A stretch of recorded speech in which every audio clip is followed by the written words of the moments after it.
Hello friends, welcome to my channel Biologa Shuzma and I am your tutor Uzma here. So today we'll start a molecular biology lecture series. तो ये उसका पहला lecture है. So we'll study in this DNA replication. उसका सबसे most important topic है different modes of replication and Mendelssohn and Stahl's experiment. So इसमें जो different mode of replication है वो है conservative mode of replication, dispersive and semi conservative. So basically इसमें क्या होता है, फर्स्ट कंजर्वेटिव अगर आप देखेंगे तो इसमें ये क्या बता रहा है, ये basically just a minute. Okay, so wait a minute. Okay, so ये जो कंजर्वेटिव मोड ऑफ रेप्लिकेशन है इसमें जो है ये बेसिकली ये बोलता है कि जो आपका पेरेंटल स्ट्रैंड है, अगर आप ये ब्लू कलर का देखें, this is your parental strand. So अगर ये पेरेंटल स्ट्रैंड को आप ग्रो करेंगे नेक्स्ट जनरेशन में, ठीक है, ये एक रेप्लिकेशन का फर्स्ट राउंड होता है, तो जो डॉटर स्ट्रैंड बनेगी, this is a daughter strand, this is a parental strand. तो पेरेंटल स्ट्रैंड पूरी कंजर्व रहेगी, daughter strand will be newly formed. ठीक है, ये न्यूली फॉर्म्ड होगी. Fine. Okay, now semi conservative mode of replication ये कहता है कि इसमें जो होती है एक पेरेंटल स्ट्रैंड कंजर्व होती है और उसको देख के न्यू स्ट्रैंड सिंथेसाइज होती है. So as we all know कि ये जो दिया गया था, इस मॉडल को जो दिया था वो वॉटसन एंड क्रीक ने दिया था और उन्होंने ये बोला था कि जो डीएनए की जो डबल स्ट्रैंड होती है ना, इसमें हाइड्रोजन बॉन्डिंग होती है, ये दोनों स्ट्रैंड आपस में हाइड्रोजन बॉन्ड के थ्रू कनेक्टेड होती है. तो हम आसानी से इस बॉन्ड को ब्रेक करके we can separate this two strand. ठीक है, और दूसरी चीज़, इसमें जो बेसिस होते हैं वो कॉम्प्लीमेंट्री होते हैं. तो सपोज़ यहाँ पे ए है इस स्ट्रैंड पे, तो इसको देख के टी ऐड हो जाएगा.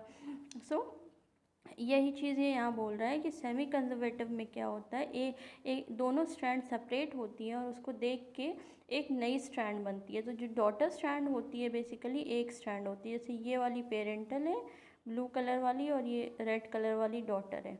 अगेन यहाँ पे पेरेंटल और ये डॉटर है. तो इसमें हाफ स्ट्रैंड कंजर्व होती है पेरेंट की और हाफ जो है नई बनती है, इसलिए इसका नाम सेमी कंजर्वेटिव है. Now coming to the dispersive में भी हाइब्रिड होता है, पेरेंट और डॉटर का कॉम्बिनेशन होता है. बट डिफरेंस यहाँ पे ये है कि यहाँ पे जो होता है आपका जो डीएनए होता है ये फ्रैगमेंट्स में टूटता है. ठीक है, स्मॉल फ्रैगमेंट्स टूटते हैं और उस फ्रैगमेंट को देख के फिर नई स्ट्रैंड्स के साथ कंबाइन होती हैं. So you can see here, ठीक है, कि इसमें जो है आपका फ्रैगमेंटेड डीएनए कंबाइन हुआ है और you can see the fragment जो है डिफरेंट कंबाइन होके एक हाइब्रिड डीएनए बनाया है. ठीक है, सो ये आपके basically different type of DNA replication है. Mode of replication conservative, semi conservative and dispersive. ठीक है, अब हम जो है मेंडेलसन एंड स्टाल्स का एक्सपेरिमेंट देखेंगे. ठीक है, तो मेंडेलसन एंड स्टाल्स ने बेसिकली क्या बताया था, उन्होंने ये एक एक्सपेरिमेंट अपने आप में जो है बहुत अच्छा एक्सपेरिमेंट माना जाता है. बिकॉज इसमें क्या किया था मेंडेलसन एंड स्टाल्स ने, ये तीनों मॉडल को लेके एक एक्सपेरिमेंटल सेटअप बनाया था जिसमें इन तीनों मॉडल को टेस्ट किया था और उसके बेसिस पे बताया था कि which model is the correct model for DNA replication. तो उन्होंने प्रूव भी किया था और डिसप्रूव भी किया था बाकी दो को. ठीक है, तो इन्होंने सिंपल सा क्या किया था, मेंडेलसन एंड स्टाल्स ने कोलाई सेल्स को लिया और अब नॉर्मल जो कोलाई के डीएनए होते हैं उसमें जो बेसिस होते हैं उसमें N14 होता है, राइट. सो मेंडेलसन एंड स्टाल्स ने क्या किया, इस कोलाई डीएनए को एक मीडियम में ग्रो किया. ठीक है, उसमें बहुत सारे न्यूट्रिएंट थे जिसमें कि नाइट्रोजन का जो सोर्स था वो NH4Cl था. So if you can see here, okay, ये था आपका NH4Cl. ठीक है, लेकिन यहाँ पे इन्होंने जो इस अमोनियम क्लोराइड में जो नाइट्रोजन सोर्स जो था नाइट्रोजन, उसको 15 रखा, हैवी नाइट्रोजन रखा. ठीक है, इसीलिए इसको बोल दिया, 15 रखा, तो इसलिए ये N15 मीडियम बन गया आपका. ठीक है, अब इसमें बहुत जनरेशन तक ग्रो किया जब तक कि आपका सारे ई कोलाई के सारे डीएनए में जो है, सारे डीएनए जो है लेबल ना हो गए हो N15 से, ठीक है। So they have labelled this DNA with N15 nitrogen. उसके बाद उन्होंने इस ई कोलाई सेल को शिफ्ट किया N14 मीडियम में, ठीक है। N14 में शिफ्ट किया और फिर वहाँ पे इन्होंने ग्रो किया, और फिर दोनों सेल्स को फाइनली इन्होंने क्या किया, इन सेल्स को डेंसिटी सेंट्रिफिकेशन ग्रेडियंट से, ग्रेडियंट सेंट्रिफिकेशन से इस डीएनए को आइसोलेट किया, ठीक है। तो हमें पता है कि जो हमारा सेंट्रिफिकेशन टेक्निक है उसमें जो किसी भी मॉलिक्यूल का सेपरेशन होता है बेस्ड ऑन देयर डेंसिटी। सो जो हैवियर मॉलिक्यूल होते हैं उसका जो बैंड आएगा वो नीचे आएगा, जो लाइटर मॉलिक्यूल होंगे उसका बैंड ऊपर आएगा। तो इसमें आप देखेंगे N15 जो है हैवी आइसोटोप है, तो इसका बैंड जो है आपको नीचे मिला, ठीक है। और जबकि N14 का जो बैंड है वो आपको ऊपर मिलेगा because it is a lighter band, ठीक है। सो ये इनका एक एक्सपेरिमेंटल सेटअप था। कभी कभी 1 मार्कर क्वेश्चन आ जाते हैं कहीं कहीं पे कि मेजल्सन एंड स्टार्ल्स ने कौन सी टेक्निक यूज़ की थी। तो उसमें caesium chloride density gradient सेंट्रिफिकेशन use किया था उन्होंने, ठीक है।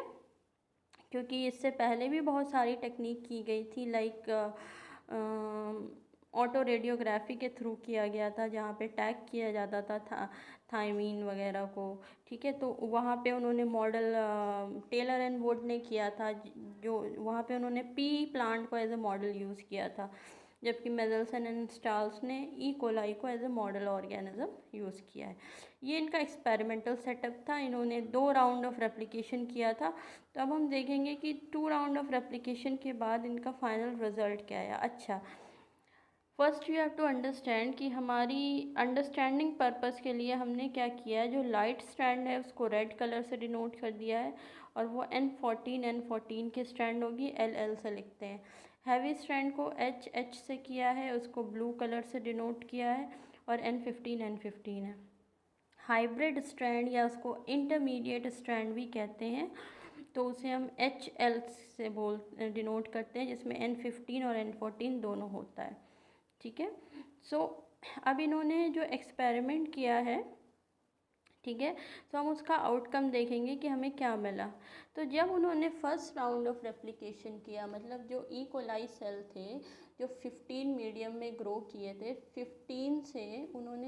15 से किस में शिफ्ट किया है, 14 में, और सिर्फ एक जनरेशन के लिए ग्रो किया, 1 जनरेशन के लिए, ठीक है। और फिर उन्होंने देखा कि हमें क्या रिज़ल्ट मिला, व्हाट रिज़ल्ट वी गॉट, ठीक है।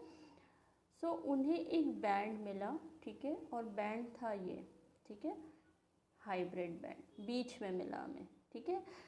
अब मेजल्सन स्टार्ल्स ने क्या किया, तीनों कंडीशन दी। कौन सी 3 कंडीशन की, डीएनए रेप्लिकेशन कंजर्वेटिव भी है, सेमी कंजर्वेटिव भी है, और डिस्पर्सिव भी हो सकता है, ठीक है। तीनों कंडीशंस को हम लेके चलते हैं। तो हम ये मानते हैं कि अगर हमारा डीएनए रेप्लिकेशन कंजर्वेटिव मोड है, ठीक है, अगर ये है हमारा डीएनए रेप्लिकेशन कंजर्वेटिव मोड, तो हमें क्या मिलना चाहिए था, हमें 2 बैंड मिलने चाहिए थे, क्योंकि हमारा जो पेरेंटल था वो हैवी था, N15 वाला था, ठीक है। अब हमने जब 14 में शिफ्ट किया तो जो नई स्ट्रैंड आएगी वो 14 की आएगी, मतलब लाइट बैंड आएगी। तो मीन्स टू से हमें रिज़ल्ट ऐसा मिलना चाहिए था, 2 बैंड, लेकिन हमें 2 बैंड नहीं मिले। And what we got the hybrid band. तो इस फर्स्ट जनरेशन से हमने क्या इंटरप्रिटेशन निकाला, मतलब एक जनरेशन के ग्रो करने के बाद, कि जो अगर मॉडल आपका, if the conservative mode of replication model predict that after 1 generation equal amount of 2 different DNA, HH मतलब हैवी, LL मतलब लाइट विल बी फॉर्म्ड, ठीक है, जबकि हमें वो मिला नहीं। So this step ruled out conservative replication, मतलब इस स्टेप से हमने कंजर्वेटिव मोड ऑफ रेप्लिकेशन का जो कॉन्सेप्ट था हमने उसको डिस्प्रूव कर दिया। लेकिन we are still not sure कि ये जो हाइब्रिड आया है ये सेमी कंजर्वेटिव है या फिर डिस्पर्सिव है, क्योंकि दोनों में हमें हाइब्रिड मिलता है। So what we have done कि ये जो सेल्स थे जिसमें हाइब्रिड डीएनए मिला था, इसको एक राउंड ऑफ रेप्लिकेशन और करवाया हमने, इसको सेकेंड राउंड ऑफ रेप्लिकेशन में सेंड किया। ठीक है, सेल को हमने सेकेंड जनरेशन के लिए ग्रो किया and what we got now, हमें अब रिज़ल्ट ऐसा मिला कि एक हाइब्रिड बैंड मिला, ठीक है, और एक हमें लाइट बैंड मिला। फाइन। जबकि अब हम अगेन हमारे पास दो कंडीशन कौन सी बची है, ठीक है, द फर्स्ट कंजर्वेटिव तो हमने डिस्प्रूव कर दिया, अब कंडीशन बची है हमारी डिस्पर्सिव और सेमी कंजर्वेटिव। तो अगर हम मानते हैं, इफ़ वी एक्सपेक्ट कि हमारा जो रेप्लिकेशन है वो डिस्पर्सिव है, तो हमें रिज़ल्ट कैसा मिलना चाहिए, we should always get hybrid band. ठीक है, हाइब्रिड बैंड क्यों मिलना चाहिए, क्योंकि डिस्पर्सिव में हमेशा डीएनए फ्रैगमेंट्स होते हैं, फ्रैगमेंटेड होते हैं, फिर जो नए डीएनए बनते हैं वो इसके साथ जुड़ जुड़ के बनते हैं। ठीक है, सो चाहे आप एक जनरेशन करवाइए या 20 जनरेशन करवाइए, डिस्पर्सिव मॉडल के अकॉर्डिंग आपको हमेशा जो रिज़ल्ट मिलेगा वो हाइब्रिड बैंड जो आएगा वो हाइब्रिड आएगा। तो इट मीन्स टू से हमें ये तो मिला नहीं हाइब्रिड, हाइब्रिड के साथ हमें लाइट बैंड भी मिल गया। इससे हमें ये पता चला कि हमारा मॉडल डिस्पर्सिव तो नहीं हो सकता, डीएनए रेप्लिकेशन का मॉडल। तो फिर इससे हमने क्या इन्फेरेंस निकाला, हमने ये निकाला कि अगर model, if the model is dispersive then we should get only one hybrid band after second round of replication. But हमें क्या मिला है, since we got two band, one light and one hybrid band, तो इससे हमने क्या किया, it is prove that the mode of replication is semi conservative. अब एक्सक्यूज मी, अब ये जो लाइट बैंड आया है ना, ये कैसे आया, that we will see from here. हम इस डायग्राम से समझेंगे। देखिए, ये आपका हाइब्रिड बैंड था जो हमें फर्स्ट जनरेशन से मिला था, ये डीएनए। अब हमें पता है सेमी कंजर्वेटिव मॉडल के अकॉर्डिंग ये दोनों स्ट्रैंड जो होंगी ये सेपरेट होंगी, इनका हाइड्रोजन बॉन्ड टूटेगा और ये सेपरेट होंगी। तो वी कैन सी ये दोनों पेरेंटल स्ट्रैंड सेपरेट हो गई, एक ब्लू वाली सेपरेट हो गई, this is a parental strand, और एक ये पेरेंटल स्ट्रैंड है। तो अब हमने क्योंकि शिफ्ट किया है 14 मीडियम में, ठीक है, मीडियम जो सेकेंड जनरेशन के लिए ग्रो कर रहे हैं 14 मीडियम में ग्रो कर रहे हैं, तो जो नई स्ट्रैंड बनेगी वो 14 वाली बनेगी। तो ये वाली डॉटर स्ट्रैंड बनी, ये वाली डॉटर स्ट्रैंड बनी। So from here we can see कि जो लाइट बैंड मिला है ये इसलिए मिला है हमें। ठीक है, सो यहाँ से हमने semi conservative mode of replication को जो है प्रूव कर दिया सेकेंड राउंड ऑफ रेप्लिकेशन से।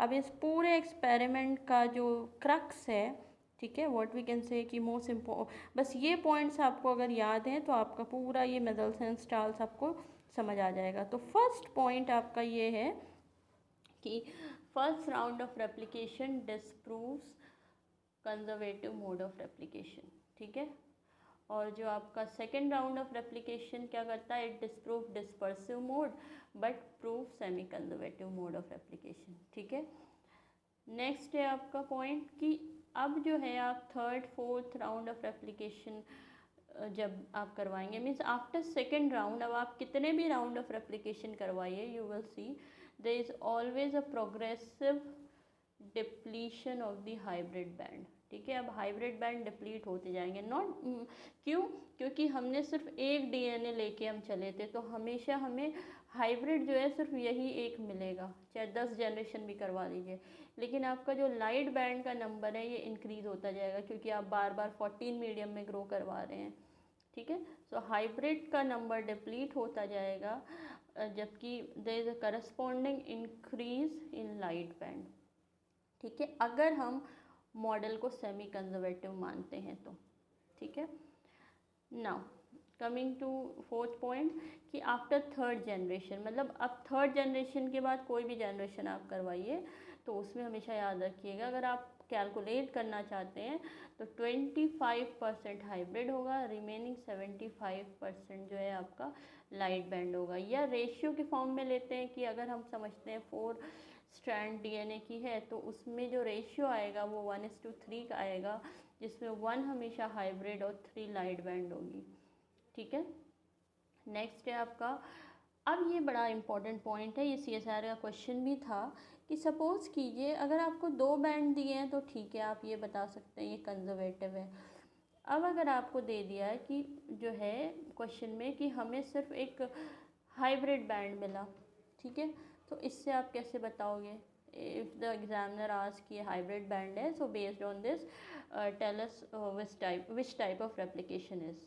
ठीक है, तो इसको समझने का एक अच्छा तरीका ये है कि अगर ये जो हाइब्रिड बैंड है ये बिल्कुल मिड वे में आए, बिल्कुल बीच में आए, मतलब इफ़ यू सी दिस, ठीक है, let me make it little smaller, okay, ये जो ऊपर वाला हिस्सा है ये लाइट बैंड का एरिया है, ठीक है, यहाँ पे सिर्फ लाइट बैंड आएंगे, और ये जो नीचे वाला है जोन ये हैवी बैंड का है। तो लाइट और हैवी बैंड से बिल्कुल इक्वी डिस्टेंस पे अगर आपको ये हाइब्रिड बैंड मिलता है then it is semi conservative, क्योंकि इसमें पूरी पूरी इक्वल एक स्ट्रैंड होंगी, ठीक है, लाइट वाली लाइट की तरफ होंगी, हैवी वाली हैवी की तरफ होंगी। लेकिन अगर आपका यही स्ट्रैंड, यही जो बैंड है, अगर आपका जो है इक्वी डिस्टेंस पे ना हो, या तो ये थोड़ा लाइट की तरफ हो जाए या फिर थोड़ा हैवी की तरफ टिल्ट हो जाए, तो फिर आपका मॉडल डिस्पर्सिव हो जाएगा। क्यों? क्योंकि डिस्पर्सिव में क्या होता है, फ्रैगमेंट्स होते हैं, और फ्रैगमेंट में क्या होगा, जिसके फ्रैगमेंट ज़्यादा होंगे ये बैंड उधर शिफ्ट हो जाएगा। अगर लाइट स्ट्रैंड के ज़्यादा फ्रैगमेंट्स उस डीएनए में हैं तो वो लाइट की तरफ शिफ्ट हो जाएगा, हैवी के हैं तो हैवी की तरफ हो जाएगा। तो ये एक CSIR का क्वेश्चन भी था, so when we will discuss the question I will tell you there. ठीक है, तो ये याद रखिएगा कि if the hybrid band is at equidistance from both light and heavy band then it is semi conservative mode of replication, and if the hybrid band is not at the equidistance, it is more toward light band or towards heavy band, then it is dispersive। और ये बहुत important है numerical solve करने के लिए कि the formula for calculating number of DNA after n generation, ठीक है, n number of generation is 2n। तो सपोज़ कीजिए आपको दिया है कि एक डीएनए है, उसको 3 जनरेशन के लिए ग्रो किया है, ठीक है, तो total number of DNA after 3 generation क्या होंगे, तो 2 power n, n is number of generation, तो आप कर देंगे 2 पावर 3, तो आपका आंसर आ जाएगा 8 डीएनए टोटल मिलेंगे।